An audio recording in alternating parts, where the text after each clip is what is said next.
I met this dear brother probably about a year or so ago. He is the senior pastor of BridgePoint Bible Church, a church that we've had a relationship with, the seminary's had a relationship with for several years. And Dr. Gunderson serves as lead pastor again of BridgePoint here in West Houston. Before coming to Houston, Gunner served 16 years in Christian higher education, most recently as assistant professor of biblical counseling at Boyce College, the undergraduate school of Southern Seminary in Louisville, Kentucky. Gunner holds an MDiv, a THM from the Master's Seminary, and a PhD in biblical theology from Southern. Gunner is married to his lovely wife, Cindy, and they have 4 children. I'd love to have you just give a warm welcome to Dr. Gunderson. Come on.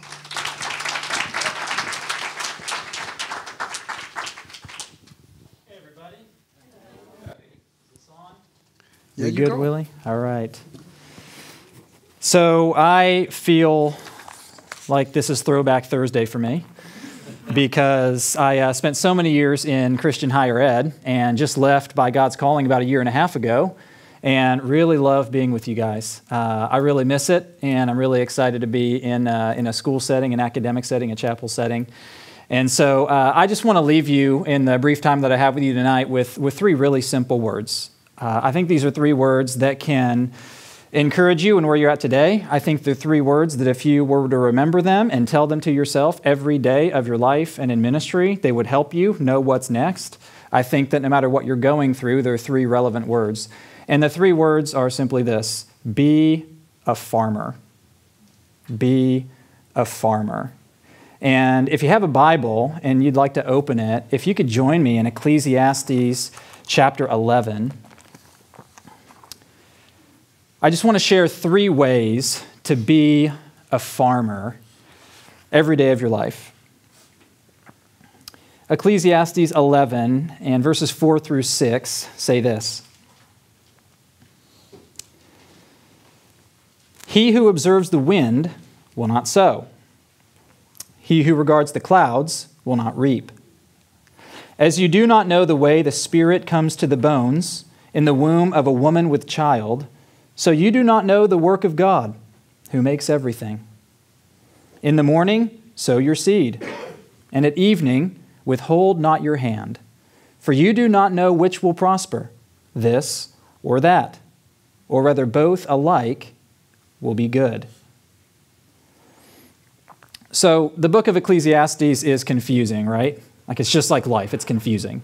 So it tells us that life is unpredictable, life is uncertain, life is chaotic, and you don't really know what's going to happen. And the first half of the book makes these kind of candid observations about life.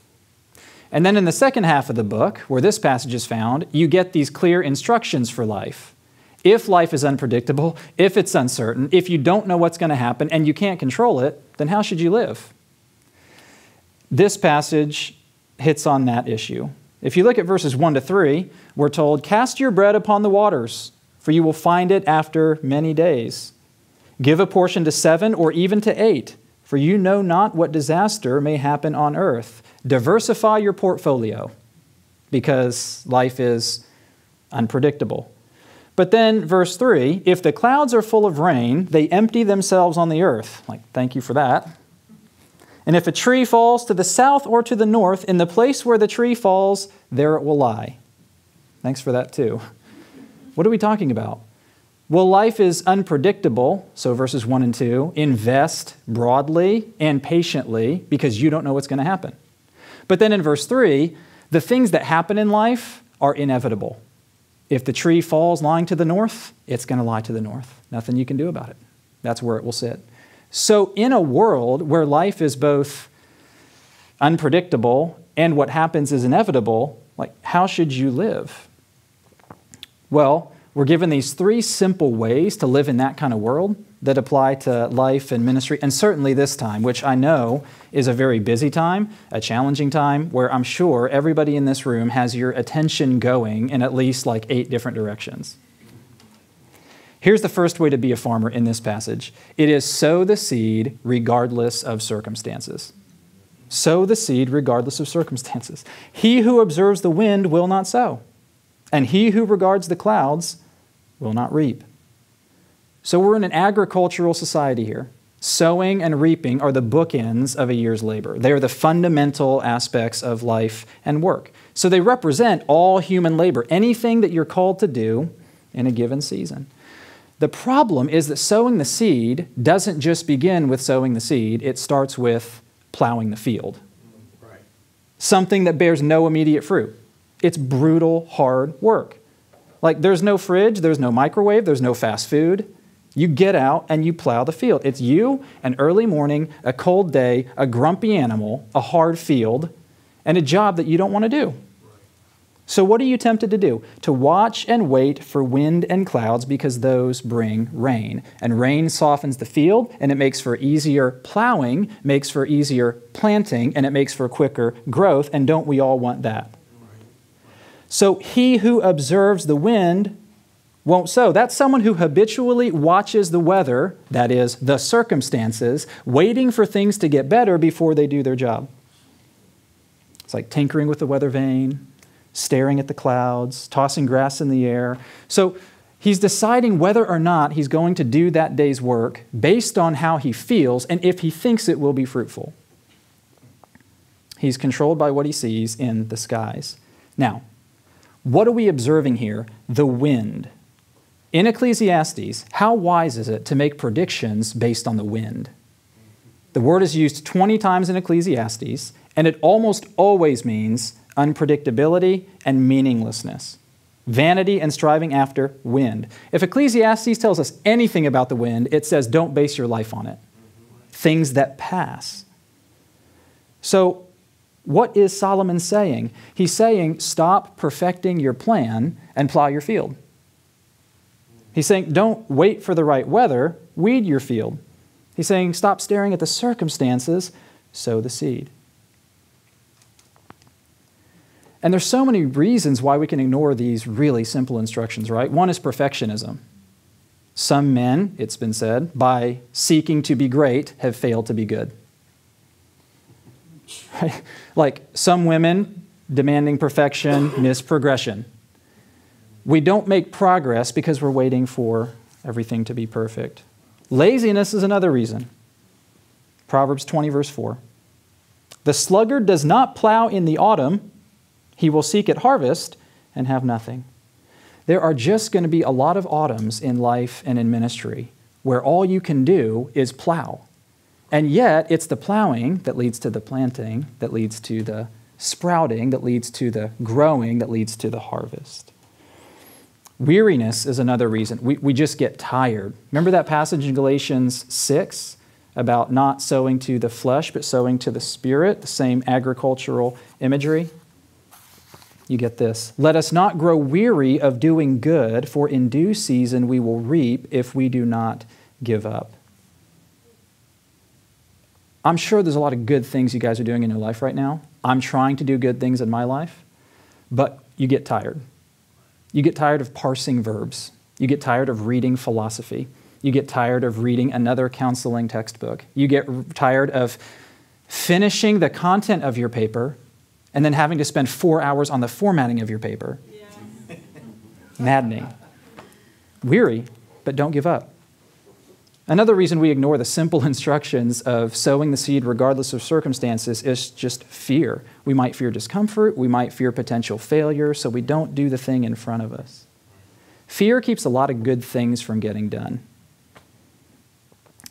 So if you cave into that, what happens? He says you didn't sow because you were staring at the clouds, but what ends up happening is you also don't reap. It seemed logical not to sow because the conditions weren't perfect, and yet now what happens? Harvest comes and we have nothing. So we should sow the seed regardless of circumstances, but to be a farmer, you also need to do this in life and ministry, to trust the God who works mysteries. Because staring at the clouds and at the sky and waiting for rain is a way of trying to control things and predict things based on what we believe is the only method that they will happen. Verse 5, as you do not know the way the Spirit comes to the bones in the womb of a woman with child, so you do not know the work of God who makes everything. This verse is very complicated in Hebrew. There are two possible translations. It might be saying that we can't grasp one particular thing, the way a baby comes alive and grows in its mother's womb. Or it might be saying that we can't grasp two different things, how the wind works, because the word spirit can also be wind, and how a baby comes to life in its mother's womb. We might not understand both of those. Either way, the point is the same. There are things in life that we don't understand, that God does. So then the question is, how do these mysteries of creation, like the wind and the womb, relate to one another? How do they relate to like daily farming decisions? It kind of sounds weird, like farmers do your work no matter what the weather looks like because you don't know how babies form in the womb. What? The point is, there's mystery in both of these. You don't understand them, you don't control them, so what should we do in that situation? We should trust the God who works mysteries. He says in the same way that you don't understand the mystery of what happens in the womb, you don't know the work of God who makes everything. God speaks things into existence. So just because it's not a good day for me to be studying doesn't mean that He can't use the time I put in for a great harvest in the future. God didn't invite me to sit in the councils of heaven. He invited me to work the fields of earth. I had a 14-hour day yesterday. I woke up and left my house at 7:10 with my 4 kids to drop them off at school. And got home at 9:30 after our English club, which we do for the sake of evangelism and reaching out to our community. And when I woke up this morning, I did not want to have a full study day, which is what today is. I did not want to open up Matthew 5, verse 27, and begin exegeting in the Greek to prepare for my Sunday sermon. That's the last thing I wanted to do. And I needed to remind myself to be a farmer. It's not an issue of how well I feel that day. It's that God has called me to invest that time in His Word, to learn for the sake of feeding the people that He's given me to feed on Sunday, and to trust the God who works mysteries. Because He'll feed somebody on Sunday, even though I felt really bad on Thursday. And He's going to feed someone far into your future as well, because you were in your class learning about the genitive absolute. No, I'm not a prophet, I was told, in your Greek class tonight. William Cooper, God moves in a mysterious way, a famous poem in him. God moves in a mysterious way, His wonders to perform. He plants His footsteps in the sea and rides upon the storm. And that comes from Psalm 77, verse 19. Remarking on the Exodus, your way was through the sea, your path through the great waters, yet your footprints were unseen. They were following God while they couldn't see His footprints. They didn't know exactly where He was leading them, but step by step they followed.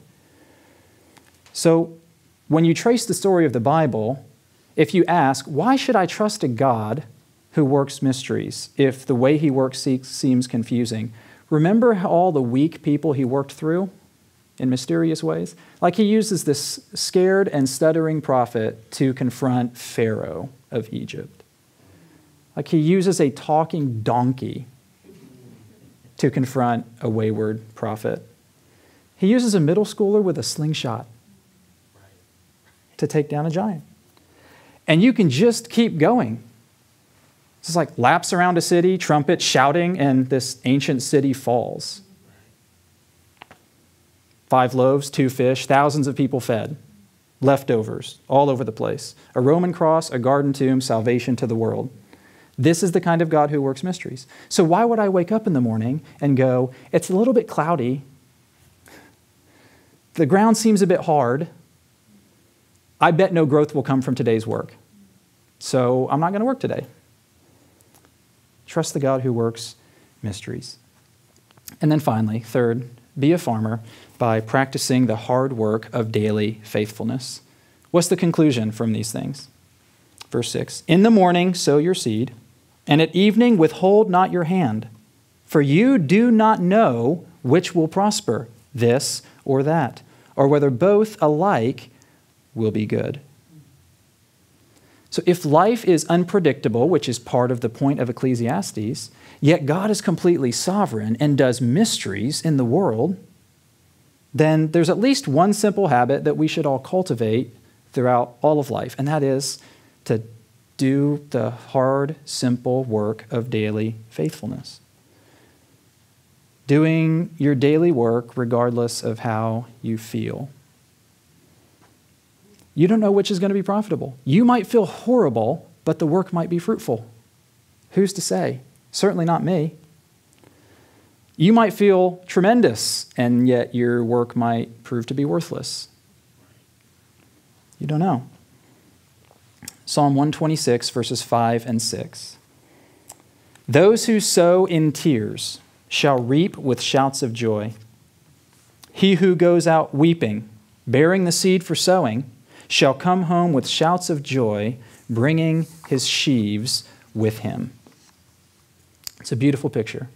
There are just times in life and in ministry where you're going to seek to do what you ought to do, sowing the seeds of evangelism, sowing the seeds of endurance, sowing the seeds of daily faithfulness at a job that you hate. And yet, you may be sowing those seeds with tears, with a harvest coming in the future that you will reap with joy.